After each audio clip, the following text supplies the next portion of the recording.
کہ ہمارے مذہب میں ملی مچھلی کھانا حرام ہے لیکن وہ نجس نہیں ہے۔ مٹی کھانا حرام ہے یا جائز؟ حرام، لیکن طاہر بھی ہے مطہر بھی ہے، خود بھی پاک ہے تے نجس شے کو پاک کرتی بھی ہے۔ آپ کے قدموں پر، آپ کے جوتے پر کوئی نجاست لگی ہوئی ہو تے 15-20 قدم چلیں زمین پر تے نجاست دور ہو جائے، آپ کا جوتا پاک ہو جائے گا یا پاؤں کا تلوا پاک ہو جائے گا۔ تو زمین پاک بھی ہے، پاک کنندہ بھی ہے، پر کھانا اس کا حرام ہے۔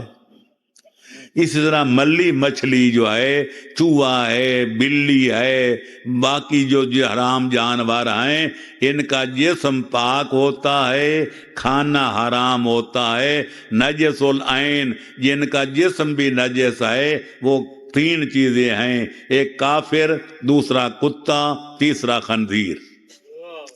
ان کا کھانا بھی حرام ہے، ان کا جسم بھی نجس ہے۔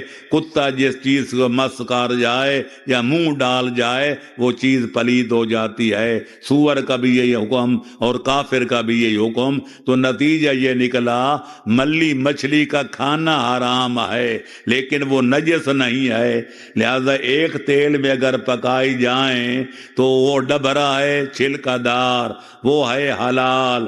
ملی مچھلی کا کھانا ہے حرام، لیکن تیل ایک میں اگر پک جائیں تو ملی مچھلی کی وجہ سے وہ تیل نجس تو نہیں ہوگا۔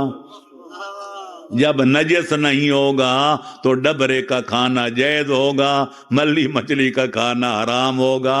حلال حلال رہے گی، حرام حرام رہے گی۔ بظاہر تو یہی حکم ہے۔